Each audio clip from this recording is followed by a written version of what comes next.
Welcome to Normal Islands Live. I'm Curtis Daly and I'm joined by commentator Samuel Kay. Samuel, how are you doing this evening? Very well, thanks. How are you doing? I'm splendid. Very happy that you're on the show. We've got some exciting stories to talk about. This is what's coming up on tonight's show. A child went missing in Labour MP Giles Athwell's owned children's home. Southport killer downloaded US military study on Al Qaeda. Robert Jenrick says those who are colonised should be thanking Britain, and 100 progressive politicians, including Jeremy Corbyn, have attacked Labour's budget. Now, as always, keep those comments coming in. We'll get to them around halfway through the show. So if you want them read out, then please let us know your thoughts. And if you haven't liked the stream, make sure you hit that button now. It really helps the algorithm. Okay, on to our first story. It seems Labour MP Giles Athwell can't escape from scandals. He was in the news a while back after it was uncovered that he was the biggest landlord in Parliament, and it turned out that many of his tenants were living in poor conditions. Well, more has come to light about Athwell's properties, which hasn't been covered in the media that much, as another Labour MP, Mike Amesbury, took the spotlight after assaulting a constituent, and of course, the budget on Wednesday. Labour MP Giles Athwell has faced fresh calls to resign after investigation finds that he is the landlord for a children's home with serious failures.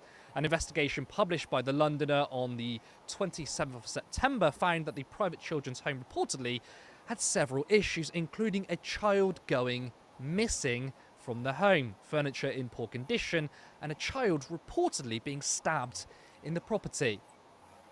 A September 2023 inspection of the home, which is run by Heartwood Care Group, found that it contained bare and uninviting rooms, furniture in poor condition, which posed a hazard, and windows in need of repair. He added that frequency of missing from home incidents was a cause for concern, and that staff did not follow proper protocols for when a child goes missing.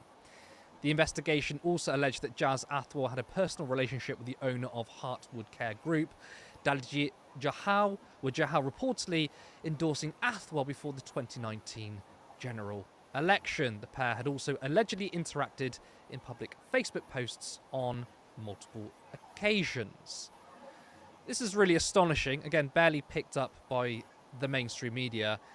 Samuel, this is a scandal that obviously means Athwell should resign or he should be suspended. I think he should have gone beforehand. But this is excusable, isn't it? Why hasn't Starmer taken any action? Well, because Jazz is probably on the right of the party and is allied with Starmer on things, so I think that you're not going to see much action there. But I think it's more illustrative of a larger problem in Parliament with the amount of MPs that are landlords as well. I know in this case, obviously, it's related to the home for the children's home, but just the idea that so many MPs are landlords is, I think, quite troubling to me. I wasn't quite aware in the beginning when I got into politics about how many MPs were actually landlords. But I think that the reason why you won't see any action from Keir Starmer on this is because it's the right of the party. They've shown time and time again its loyalty over doing the right thing. And in this case, I think all action should be taken against Jazz. I think that time and time again he's shown that he's putting profit over people. In a lot of these cases, that's what it is at the end of the day, isn't it? It's just the prioritization of profit over people. I'm glad you brought up the landlords in Parliament. That is a big issue. Of course, you've got MPs voting on legislation. Famously, the Tories voted against legislation that should make properties, good enough for human living Habitation. Yeah. habitation. And look, most of us here on the left are against private landlords, but it is shocking that it's allowed. I mean, in this particular instance, these are services to take care of children. So not only is it wrong that a profit is being made off it, but in this case, they're being neglected. But it's easy to focus on the individual. But the bigger issue here is landlordism as a system, isn't it? That's absolutely correct. And I think that we need serious reform in Parliament. I think this is the kind of thing that often gets discussed, but never actually we never actually see any real movement on this to reform. And I'm sure there are smarter minds out there than me that can craft some kind of legislation and what that would look like. But yeah, I think it's clear for these reasons that we need to have a clear demarcation between the responsibilities of MPs in Parliament and what they're working on behalf of constituents and actually profiting over having lots of different businesses and properties all over the country. Yeah.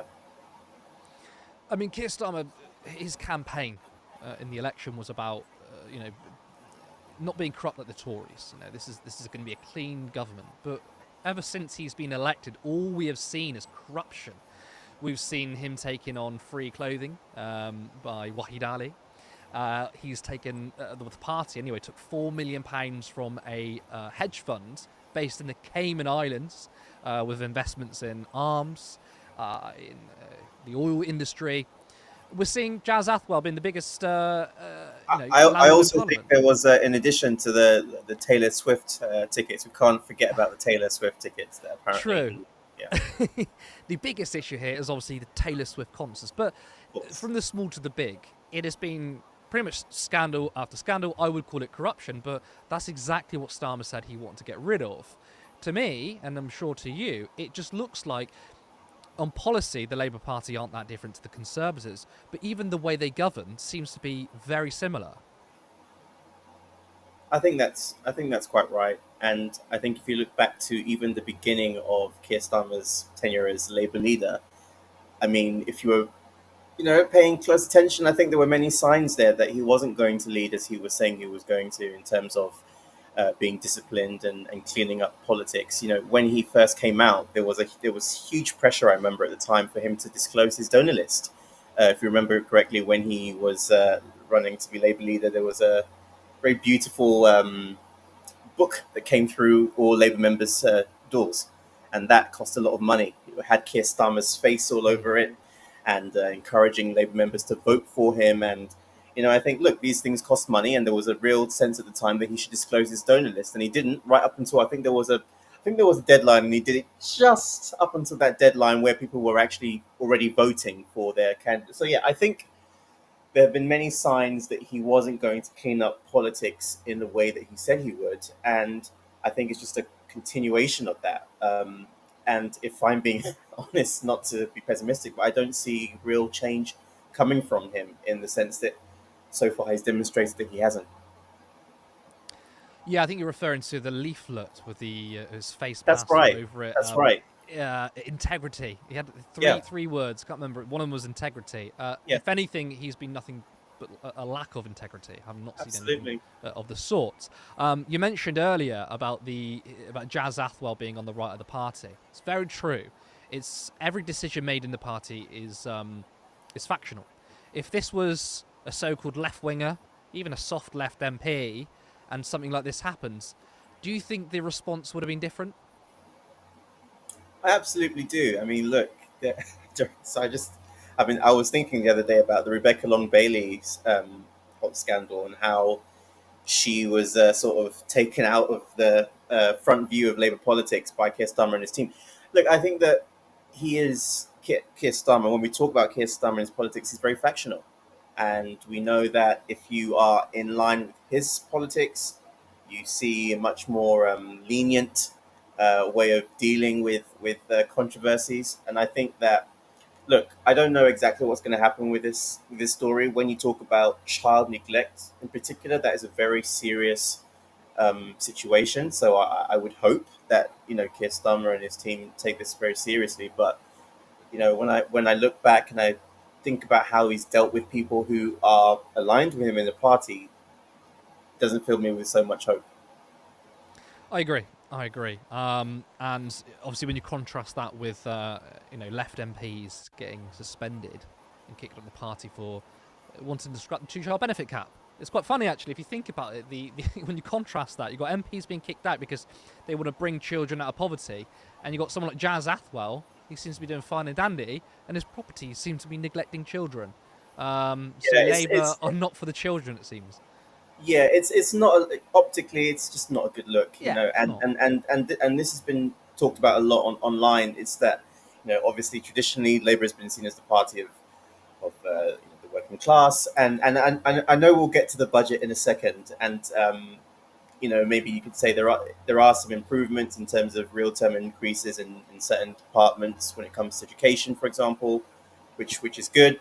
But I think the top line headline is that there are a lot of cuts, and we see a lot of the continuation of the austerity era in this budget when it comes to things like the two-child benefit cap. We've had countless child charity after child charity come and say, we need this thing to be scrapped, and this will make a huge dent in fixing child poverty. And we see that successive governments are just not willing, for whatever reason, to embrace that. So I think that I think Labour Party is shooting itself in the foot in terms of not, these are quite easy things to uphold. The £3, like I said, we're going to get to these things, but the £2 bus fare cap, why are we tinkering? Why are we tinkering with that and not doing more for working people? So I think it's an own goal, if you will.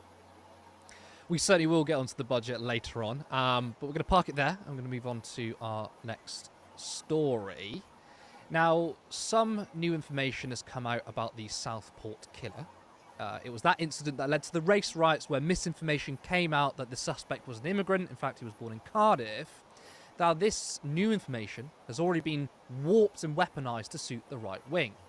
Now, you may or may have not heard, but apparently the attacker downloaded Al-Qaeda material, prompting many on the right to jump on this and claim they're being vindicated, namely Nigel Farage, and he said this. In the wake of the horrific murder of those 3 girls in Southport in July of this year, I asked some questions saying, please tell us the truth. Stop the online speculation. Well, it's taken a long time to find out more about the individual. He's now been charged, believe it or not, under the Biological Weapons Act because the police have found ricin in his home. He's been charged under the Terrorism Act, alleged to have downloaded Al-Qaeda terrorist materials. But the murder of the girls and the serious injury of the others, that is still being treated as a non-terror incident because they don't know what the motives were. We've also been told this afternoon there are other facts that we don't yet know because the Crown Prosecution Service say they will come out in good time in court and are not to be discussed now. So that's all right then. That all makes sense to you, doesn't it? Yes, absolutely. Now, I love how he says, stop the online speculation. Well, it was exactly that led to the riots. And guess what? He's speculating now. I mean, he said himself that not all of the information is out there. Now, MP and former Reform leader Richard Tice has said that Farage deserves an apology. My colleague and friend Nigel Farage was given all sorts of grief and abuse by many politicians, many in the media, for asking simple questions about what we were being told, were we being told the truth, the whole truth, based on what was known. And it's pretty clear now that, in fact, Nigel, once again, was right, and that we were not being told the truth. And I think there are, as I say, very serious questions to ask. Now, what exactly was he right about? Well, it turns out that the media and the right-wing politicians have made it out that the suspect downloaded material made by Al-Qaeda. In fact, it was a US study on Al-Qaeda, which can be bought by anyone. Here, because the manual in question was a US military study into jihadis and Al-Qaeda. It was not an actual Al-Qaeda manual. Now, this is the manual in question. As you can see, it's a book that can be purchased by anyone. Now, whether this was used or not, we don't know. What we do know is that the right are using anything they can to advance their agenda. Samuel, I want to first ask you, what exactly have the right and Nigel Farage been vindicated on? What are they trying to insinuate here? Yeah, well, unfortunately, I think we we have an idea. I mean, the first thing to say about this is that people like Nigel Farage can't wait, unfortunately, for incidents like this to A, jump all over it and not know all the facts, but continue to spew misinformation anyway. I think the aim is to continue to divide this country. I think Nigel Farage in particular, preys upon incidents like this to demonize immigrants, to continue the narrative that, in particular, Muslims can't be trusted, and there's this always nefarious tone with him in the sense that you can't trust these group of people. That's always this insinuation, and I think it's just so rich to see how that whole thing unfolded, where without a lot of information or any information, it just didn't stop people like him from spewing lies. They just cannot wait for the opportunity, and I think it's sort of formulaic by now. We know how it goes down. Something happens. We don't have all the information. Right wing figures like Nigel Farage take bits and bobs of the story and twist it in a way that suits their right wing narrative about immigration, because that's their main thing. That's the only thing they can run on. It's fear of others, immigration, and that's why they're doing this. I mean, there's a problem of indoctrination, obviously, but the person was born in Wales, yet the race riots went after refugees, anyone of colour. I mean, they set fire to a hotel with children inside. So, of course, the right are going to use this to try and win the narrative war, but it doesn't change anything. This fact doesn't change anything, right? There's this false narrative that the left supports Islamism. I mean, I think that's rubbish. The left are secularists, which is often in conflict with all religions, including Islam. Islam, like many other religions, is ultra-conservative in nature. What the left defends is Muslims facing discrimination. I mean, we don't say that the Westboro Baptist Church is representatives of all white Christians, do we? Samuel, there's a danger here of painting those on the left as terror supporters. We're called it when we support the Palestinians. How worried are you about this narrative being spun? And do you think the weaponization of this new information could spark another set of riots? I don't think I am more worried than I was, say, a week ago when I think about these things, because I think this is just an ongoing thing at this point. We know that regardless of what happens, they're going to paint the left as terrorist sympathizers anyway. And I think I've just, on a personal note, I just have lost all interest in keeping up in what they think about the activities of the left, seeing how they have been denying a genocide. Quite frankly, it's disgusting. So whatever their opinions on it's, but no, I think that it won't necessarily change too much, because, like I say, the right are still going to latch on to anything they can find and continue to promote this narrative. I think longer term, just in general, I think I'm just thinking about the state of their attacks and how it's going, and I don't know. I think what we're seeing now is, and a bit of a prediction here, is the Labour centre is going to collapse. I think they'll get increasingly more unpopular. This is Rachel Reeves, this is Keir Starmer. And I think what you're going to see is the rise of the Greens and the rise of Reform. And it will be interesting to see just how much Reform will have success with these narratives that are going on in the US, for example, with the immigrants, continuous sort of bashing of immigrants and all that kind of stuff. And I just quickly say that I do find it interesting that in more recent years, Nigel Farage's, the Tommy Robinsons, they've moved away from sort of talking about the Romanian next door, all that kind of stuff. It's moved more specifically, like you said, to an anti-Islam sort of settlement, which is kind of which is sad. There's always been an anti-Islam strain there, but I think in particular recently, especially with what we see with Israel-Palestine, I think that's also increasing the focus on Islam. But yeah, I mean, it's any target they can find, quite frankly. It'll always change. Now, I think what worries me the most is that, you mentioned the centre, the Labour centre or centre-right, because they go along with this narrative, because they try to appease them, they think it's a way of sort of counteracting Reform, but it doesn't work. And actually, by doing these, following on these narratives that the right are doing, where it comes to clamping down on illegal immigration or bringing down immigration, it doesn't counteract the right, it doesn't counteract Reform, but they embolden them, don't they? It's always like ceding ground. This, the idea of not having a strong platform against, and not to take it to the US, but I think it's just quite apt to talk about. There's been a lot of criticism over the handling of immigration by Joe Biden and Kamala Harris. In particular, people are noting that, yeah, at the moment, maybe polling shows that there may be some sort of short term electoral gain from chasing the narrative that we need to be stronger on immigration and stop the boats or close the border or whatever it is. But what we find is that when you do that, you actually see the ground to these right wing figures who continue to just use that space to say, aha, even the left cede the ground. They're saying that this, and that. So I think it's really important that we have, and I don't see this in Keir Starmer, which is not surprising. But if we did have, I think, a strong progressive Labour leader, he would stand on the principles of actually look at the positives, and actually we should not be focusing on the negatives of minority communities, and this is obviously a race to the bottom. It's a convenient scapegoat for rich people, which is why we hear so much about this so-called issue.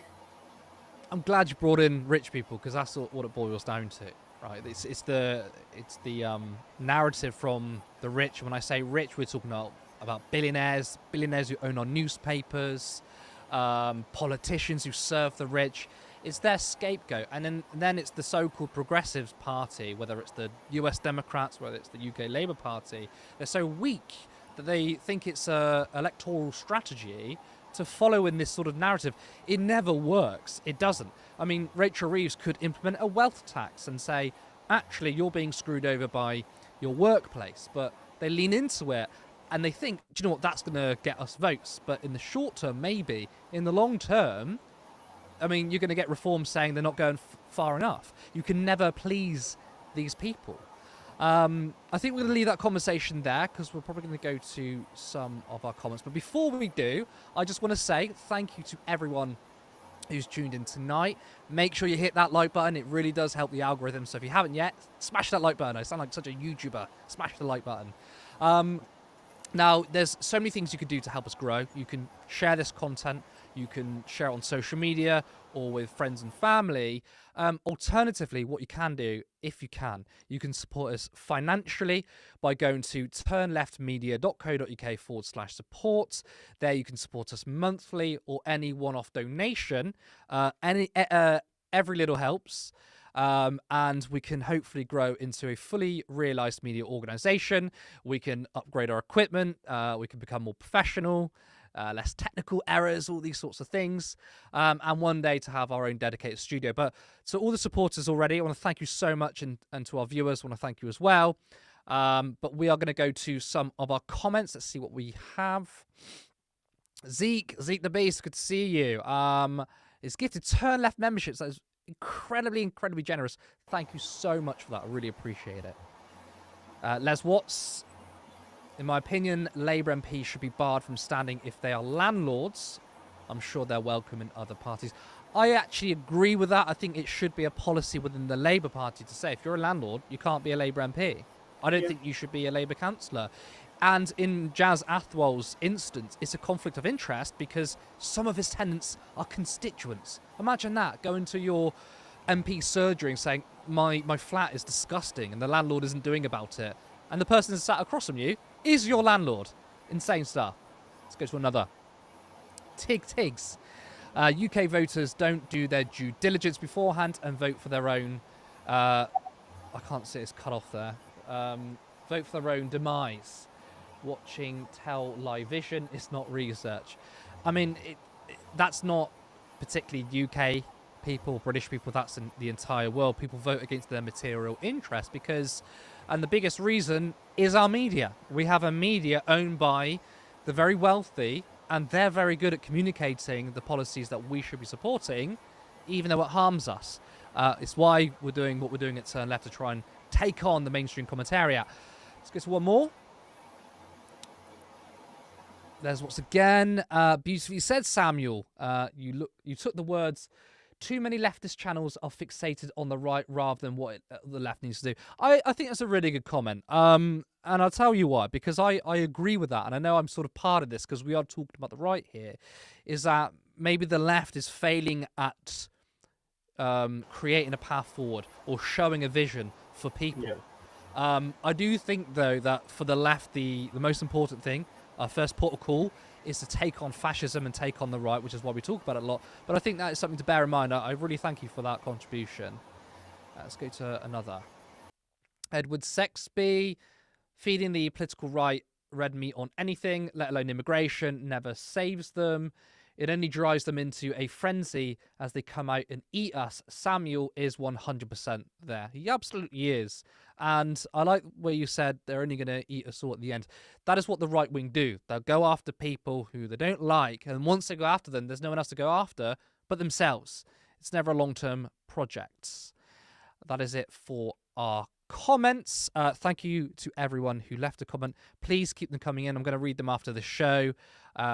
Any feedback is welcomed. And also, if you guys got any interesting stories that you don't think we're covering, or the left isn't covering, or the mainstream media, then you can drop us some story ideas. We've got an email address. It's contact@turnleftmedia.co.uk. Drop us an email. We can't guarantee that every story is going to be discussed, but we will read them. Now, let's move on to our next story. Robert Jenrick says those who are colonised should be thanking Britain. He posted this on Twitter. I'm not ashamed of our history.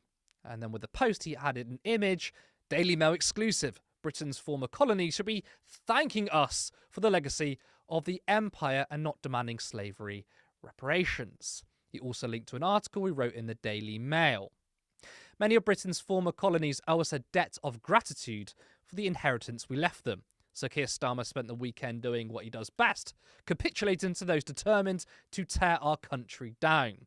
After 48 hours of pressure to start a conversation on paying reparations to Commonwealth countries for the slave trade, he U-turned on his position and capitulated. As if that was not bad enough, Labour MPs attacked him for having a colonial mindset because he has not already forked out billions of taxpayers' money. Just over 100 days into this government, Labour are cooking up ways to send our money overseas while they slash winter fuel payments for pensioners on as little as £13,000. But this weakness points to a wider confusion in our society, the bizarre, unpatriotic belief that we should be embarrassed about our history. It has seeped into our national debate through universities overrun by leftists peddling pseudo-Marxist gibberish to impressionable undergraduates. In West Africa, we initially continued the barbarism of slavery, but confronted by its cruelty, we ended it, not only for ourselves, but for the world. It wasn't cheap either. Ending the trade cost an estimated 1.8% of our GDP between 1808 and 1867, over twice what we spend on overseas aid today. I'm not ashamed of our history. It may not feel like it, but many of our former colonies, amid the complex realities of empire, owe us a debt of gratitude for the inheritance we left them. Oh, it wasn't cheap for us to end slavery. It cost us dearly. I mean, he's making sure he mentions that. What he doesn't mention is that the cost to end it went to the slave owners. Now, Dr. Sholomo Shogbamimu responded by saying this on Twitter. So Robert Jenrick, the molestation, fetishization, sexual abuse, exploitation, commodification and systemic rape of black women is the inheritance former colonised nations should thank the British Empire for. The caucasity attached are images of the vile treatment Africans were treated by the Empire. Now this is some really astonishing stuff. Samuel, is recognising the terrible things we did in the Empire make us pseudo-Marxists talking gibberish, as Jenrick says? No, it doesn't. And, I just want to say that picture as well is so triggering, and this story is just so infuriating, and it just makes me really angry. I guess stories make me kind of angry in general, but I mean, this one in particular, I just think that the direction of the Tory party is a complete joke now. I mean, it has been for a very, very long time, obviously, but it just reeks of a party that has no ideas, no future. and it reeks of desperation because they know that they're not going to be able to do what they need to do in terms of getting more people on side. So they're just throwing bones to their base. It's just disgusting. And as obviously a black person looking at that image and seeing those images of atrocities. I mean, there's many more, unfortunately, images of horrible things that were committed on behalf of the British Empire. But the fact that he said that is so insulting. Yeah. And I think as well, he's saying it's poisoning the national debate. He's poisoning the national debate because, first of all, he's acting like Keir Starmer is extremely left-wing on this. I'm pretty sure that he came out and said we're not going to do reparations. Obviously, Keir Starmer is trying to appeal to the right. So even Keir Starmer, he thinks, is too left-wing for Jenrick. But what's poisoning the debate is that we've not actually had a real discussion on the empire. There are still effects of the empire that is disproportionately affecting people today. That's why. Why do we have high levels of immigration? Or why do people want to come here? As the poet and writer Akala brilliantly said, well, the Queen and the Crown and the Empire stole the wealth from the global south, brought it to Britain, and people are just following the wealth that was theirs. I think it is absolutely disgusting and it is insulting. But what do you think Jenrick is doing here? I mean, is this a political calculation, given he's running for leader? I don't doubt he personally believes this, but given this and many other insane things he said, is that what we should expect from a Jenrick Tory leadership, or is this just a strategy to win over the membership? I think it is a strategy you can expect going forward more broadly nationally, because if you look at where we are, you can already see the influence of the Conservatives in America, in the UK, bringing that kind of MAGA style craziness into the UK. And I think in many respects it's already here, right? This is what we see in the rise of reform, which is one of the reasons why the Conservatives are so desperately trying to drag the party in that direction, because they know they can't compete with reform in that sense. So they're trying to make these statements, trigger the libs, if you will. I mean, it's just that's all they have at this point. So they're going to engage in that. I mean, when was the last time you heard, for example, a housing strategy from the Tories that was comprehensive and spoke about lifting people out of poverty? When was the last time you heard about a comprehensive homelessness strategy in terms of ending homelessness? It's just not there. So to your question, what they're just going to continue to do is double down on this MAGA style craziness. I'm not sure. I think it was a reform rally. It wasn't a Conservative rally. It was a reform rally a couple of months ago. I'm not sure if you saw it. And they had a sort of MAGA style stage. It was like a conference. You had all these big lights and stuff. And even though it was reform, I can see that influence also starting to drip into the Conservatives and even into the way that mainstream politics is done in the UK, the Americanization of it. But that's another thing as well. But yeah, I think that Robert Jenrick is an odious individual, terrible person, and same with Kemi, who I'm sure our audience doesn't really isn't her biggest fan. I would say that. I think it is a good point you made. The Americanization of British politics, specifically MAGA. I mean, of course, we are not as extreme as the US right now. You can see elements of it spilling over. In fact, actually, last week we covered the Tommy Robinson rally, or beginning of the week, and we have people with MAGA hats. This is Britain, not America. Why are you talking about a foreign president or, former president? Maybe president again.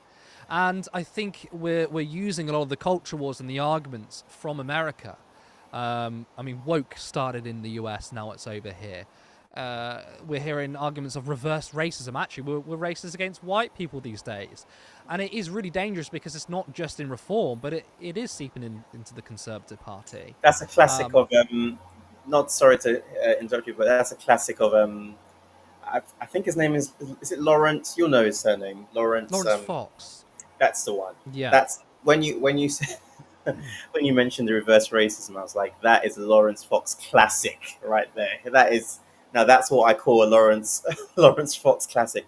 These group of people cannot, for their own ideological and egotistical reasons, ever admit any wrongdoing on behalf of the British Empire or the idea of white nationalism and white racism. They cannot admit it. It's not going to happen.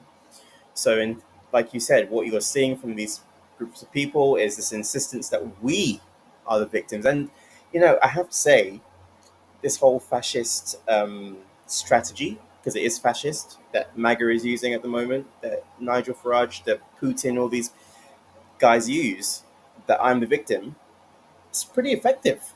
I mean, for all our disagreements with these people, we can see that they really do double down on this idea that they are the ones that are aggrieved.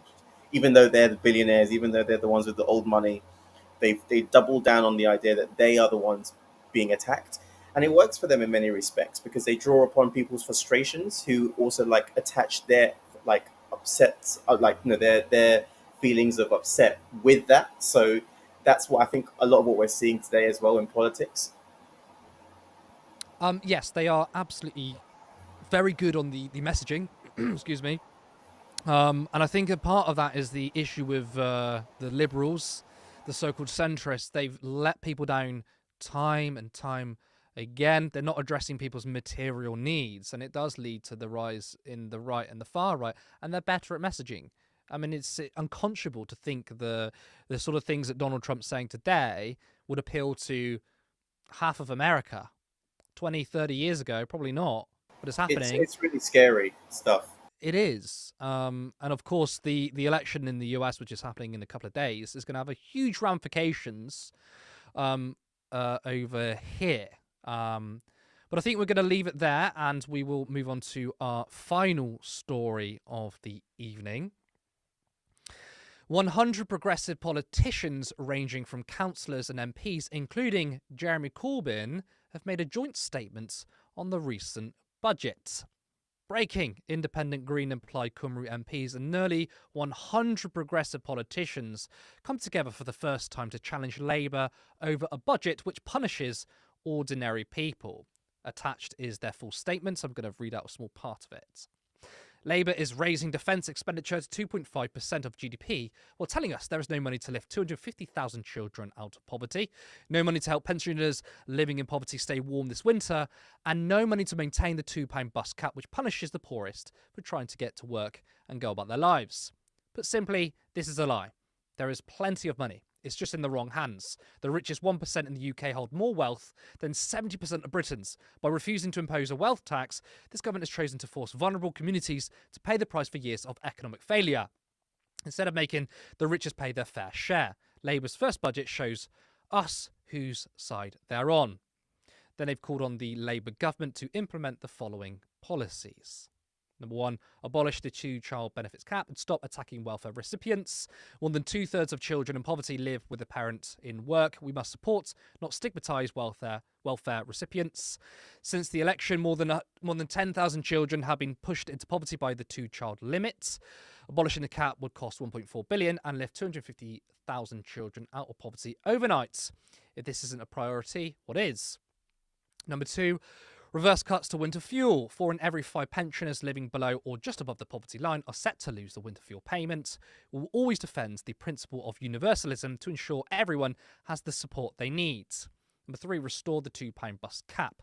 Scrapping the £2 bus fare cap outside of London harms the poorest in communities across England and discourages the use of public transport when it is needed more than ever to tackle the climate crisis.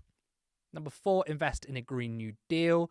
The climate emergency is the single greatest crisis of our time. Why? Then has the government reneged on its £28 billion climate pledge while continuing a Tory scheme to give £21.7 billion in public funds to subsidise the world's largest fossil fuel companies for carbon capture and storage when we know this doesn't work. We will continue to demand urgent investment in renewable energy and green jobs to safeguard our children's future. Number 5, introduce wealth taxes. A 2% tax on wealth above £10 million would raise £24 billion every year. With that, you could abolish the two-child benefit cap 17 times over. There is plenty of money.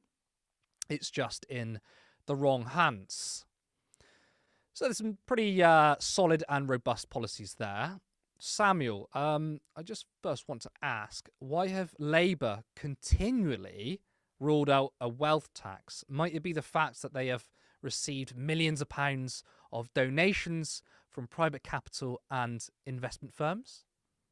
Well, I think that it may very well be the fact that they have received millions in donations from billionaires and corporations. In fact, I read an article, I think just before the election, about how they had this, Rachel Reeves had this strategy where she was courting all these big businesses with their special packages, and had this sort of business, like sort of, these like packages where you can get to speak to Rachel Reeves. That's it. I just thought to myself, this is just cash for exchange. This is the more of the same bullshit, if you will, that we were promised would be cleaned up. But yeah, I think this budget, like I mentioned earlier, there are some, I guess, some positives in terms of the fact that for so long we haven't had any real terms increases in spending in certain departments, especially, for example, education. And there's been lots said about how there'll be some billions more there and stuff like that. So that, in terms of some real-term investments in those things, yeah, there are some positives. But in general, I think that it's absolutely nowhere near as ambitious enough as it needs to be when it comes to dealing with entrenched inequality in this country. That is the real problem. When it comes to our budget, we always talk about growth, right? Growth, growth, growth. And on one hand, you could argue, yeah, okay, you have a growing economy, you have more jobs, whatever. But the other part of that equation is how the economy is set up. You can have an economy that's growing, but if all the growth is being captured by the top 1%, then what's the point of that growth for the rest of the country? If everyone else is getting poorer and the growth that people are contributing towards is not going directly back to them, then there's no point. So I think this budget had the opportunity to go further when it comes to addressing the issue of income and wealth inequality. Look, that's my thing, right? I don't, Twitter is somewhere I try to stay off sometimes for quite long, as you know. And I'm still trying to do that. Haven't successfully removed myself off Twitter. So. It's tough, but when I do come back on, for the times I come up, what I always tweet about, it's income and wealth inequality, and the very stark statistics concerning how much wealth is concentrated in a particularly small group of people in this country. And when you talk about, for example, was it jet fuel tax, for example, there are sprouts of doing the right thing. You can see small attempts of trying to go after the rich in a bit more substantial ways, but ultimately it doesn't go after them in the way that people like Jeremy Corbyn and Green members have said it should. So I'm with agreement on them, and I think that, look, it's better than what the Tories would give, but at this point, it's just not going to cut it.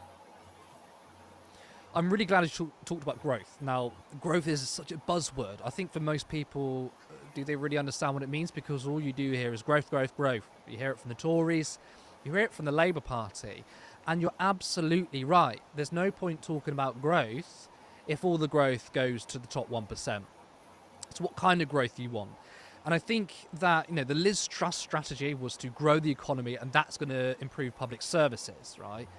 Even though the Labour Party attacked Liz Truss and her economic policy, their economic policy isn't, before the budget was pretty much the same. They said they're going to grow the economy and it's going to pay for public services. That's not going to happen unless you intervene, especially when you've privatised half of it.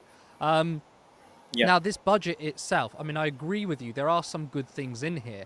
I do like that they're raising capital gains tax. I do like that they're taxing jet fuel. I do like that they're charging those that take private jets more money. They're good things, right? However, it shows that the Labour projects currently at the helm of the party are not interested in reducing inequality, because they're only increasing these small taxes. They're pretty small, I would say, in the grand scheme of things, to pay for certain things, but they're not to balance the economy. So I would say what I want to see, a lot higher taxes on the wealthy. One, because you could use it to pay for stuff, but two, because we need to have a far more equitable society. I mean, the statement that the progressive MPs and councillors said is that the top 1% earns more than 70% of the country. It's astonishing. I want to ask you. Just very Go on, quickly, go ahead. Yeah, just to say, that the irony, of course, is that when people talk about growth, it's like an either or. But I mean, sure. from the perspective of hoarding wealth, I don't know how that grows the economy. This is a conversation that's like very rarely had. If you have an economy where you have billionaires sitting on a huge amount of wealth, that wealth, as you know, you've probably heard this before, but obviously is not getting moved around in the economy. It's sitting in one place. And the idea that you actually tax rich people, that money goes back into the system. Lower income people will use that money. It won't be, you can believe me, in this economy, it won't be sitting in their account. It will be going on necessities, it will be going on food, it will be going on paying bills, it will be going on getting the economy moving. So, and I'm not some economist or some kind of economy enthusiast, where I'm like some capitalist, I'm not. But it's just the idea that, the capitalists themselves, when they talk about growth, they're not actually thinking about the longer term implications of growth, not just now. Yes, it is. It's a very short-term strategy. Even, looking at extreme profits, that's a great strategy if you're a business owner. But then when you have very, very high levels of profits, where does that come from? It doesn't come out of thin air. Usually it comes from exploiting the worker or the consumer. But after a while, those that pay your profits run out of money, which is why we have the boom and bust cycles, why we have economic crises, precisely because of that. And I think this growth model is the same thing. It's all well saying, look at us, we're the fastest growing economy in the G7. You hear that all the time. But what about ordinary people and their purchasing power? Very, very low. In fact, because this budget does not address income inequality and wealth inequality, the targets the Labour Party set themselves in terms of growth, analysis and reports have shown they're not going to hit their own targets, because you can't really truly grow an economy if it's all going to the top. It's almost like a false economy in a way. One thing that was really missing from the budget was a comprehensive green policy. There was nothing really drastic that was anywhere near the scale we need. So what are your thoughts on that? And are you surprised? I know they're not a radical government, but the lack of green policies is quite astonishing. Yeah, it is disappointing. And I know that you mentioned it in the response from the group remarks about the budget, but the carbon capture initiatives. I don't know, obviously, for people in the audience, I don't know how much people know about carbon capture, but from my experience working at Greenpeace, it seemed as though the consensus is that this is not a tried and tested, effective model that can really deal with taking carbon out of the atmosphere in large enough amounts to really be deemed something effective or scalable at this time. So I think that the huge investments in that are misguided and wrong. I think that it's a sticking plaster, if you will. What economists and serious minds on this topic have told us we need is actually a huge amount of a green investment in renewables, right? So that will do two things. It's twofold, right? You get to lower the cost of bills for people, because at this point renewables are cheaper than fossil fuels and oil and gas. And the second thing you were able to do is you're able to obviously deal with this climate crisis. You've seen what's going on in Spain. We know that there's an issue with the climate at the moment. Burning more fossil fuels isn't the answer, right? We know that we need to stop. So the budget not dealing with that and addressing it in a substantial way is criminal at this point. And again, it's part of the criticism that is central to this Labour government, which is that they're not prepared to take the real difficult, and in many cases not very difficult actually, but just drastic measures in terms of raising capital to deal with these immediate threats. It's not happening. I mean, I suppose it's quite difficult if you're a party that takes money from these companies and now want to go after them. But it's funny when we frame difficult decisions, when they say it always means on the poorest. Now, I think there's a lot of people who've said, you're being too aggressive on this budget. It's quite a good budget. It's not radical, but it's a start. And I say this, well, Rachel Reeves went on TV and she said, this is an excellent budget and these are things we had to do. And she said, we're not going to do this again. Essentially, what she's saying is, this is as good as we're going to get it. She thinks this is a very radical budget. Those in the Labour Party, those in Parliament think it's extremely radical, right? It's not. It's not radical. I'd say it's probably a centre-right, moderate, conservative budget. But they think it's radical. That means this is as far as they're going to go. So any budget that happens after this are probably going to be even more watered down. So, yeah, it's not anything that nothing from Parliament that's going to address the real issues you've talked about. Now, there are 100 politicians that signed this. That's councillors, MPs. So do you think this is the beginning of a real progressive movement? I mean, in Parliament, we have 5 independent MPs, including Jeremy Corbyn, 4 Green MPs. That's a block of 9. It outnumbers Reform, but of course, it's a small number compared to the totality of Parliament. However, this statement consisted of 100 people. So do you find this encouraging? And do you think this could be a beginning of some sort of grassroots movement that engages with the electoral system to take on Tories, Labour, Reform? Yeah, I think it's really encouraging. I think it's a really good first step. I think that for a long time, progressives have been sort of like, what's next?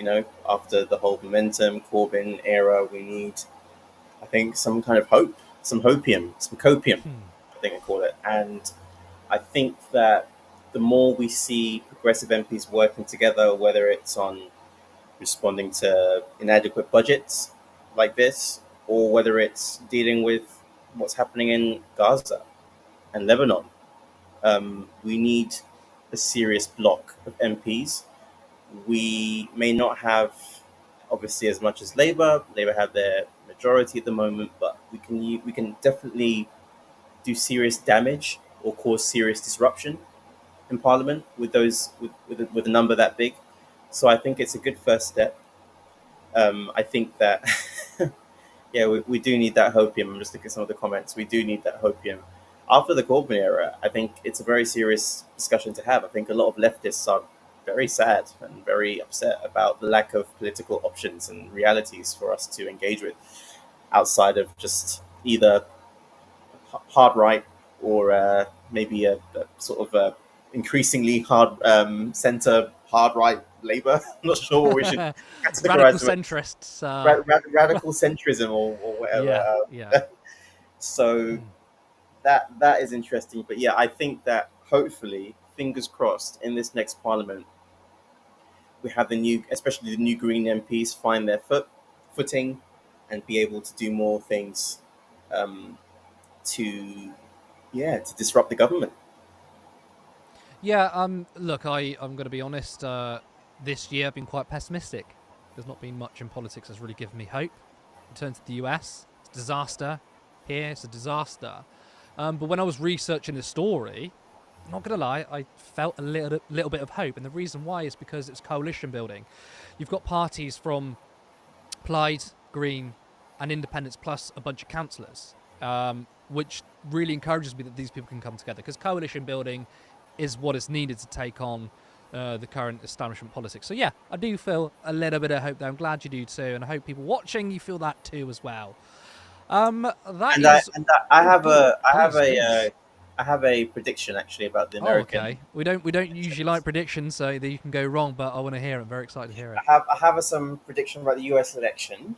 Okay. So my feeling, based on what I've been looking at special elections in the time between the midterms and now, is that and the early voting that's come in, data that's come in. Obviously, there's a limit to what you can analyze from those numbers. But I think that there's going to be, I think Kamala is going to win. And I think that it won't be as close as people think they are saying. Yes. And I think that will be based upon mainly women. And I think that will be mainly due to the fact that Dobbs was overturned and the individual rights being overturned. I think the women and those two things, I think, will give Kamala a win. It's my prediction. I could be wrong. I mean, I hope you're not, but I mean, I saw a poll actually recently, British people who they would vote for between Trump and Kamala. Right, most Brits said Kamala, but when you break it down, the first time ever, men supported Trump. Now, there were polls years ago, back in 2016, it was like 80-20 Trump. You know, every demographic was the Democrats over Trump, but now men are supporting Trump. You've got Reform who are, you know, they're almost enticing young men too. Yeah. So there's men are being captured in this as well. Yeah. So that tells me it's not just women in the US, women everywhere. You're the future. You can save us. Yeah. Well, I sincerely hope so. You know, it's almost too damaging to think about the alternative, especially when it comes to Gaza. I mean, obviously, I know a lot's been said about Kamala and Joe Biden specifically now not doing enough, but let's see what happens. The alternative isn't any better. It's far right. worse in my estimation. Yeah. Well, yeah. This is the thing. It's a very complicated situation, but I do believe that Kamala will pull it off, but I don't. Yeah, we'll see. I assume you're going to be tuning into the election then, or you're going to be making sure you're getting some sleep and then. I am going to listen. That night, the amount of hope, the can. I'm going to order some cans of hopium times 4. I'm going to be using like crazy that night. But anyway, yeah. So I'll be up. I'll be definitely following everything. Even I think when you know the debate that recently happened between Trump and Kamala, I stayed up. I actually stayed up. That's how sad I was. I stayed up. We've got a US enthusiast over here. You're not the only one. We've got one of our contributors, Lewis Aaron. He loves his US politics. Oh God! So you're not the only one. In fact, actually, we are covering the US election. So you guys watching at home, make sure you tune into that one. Yep. For sure. Now that is all we have time for.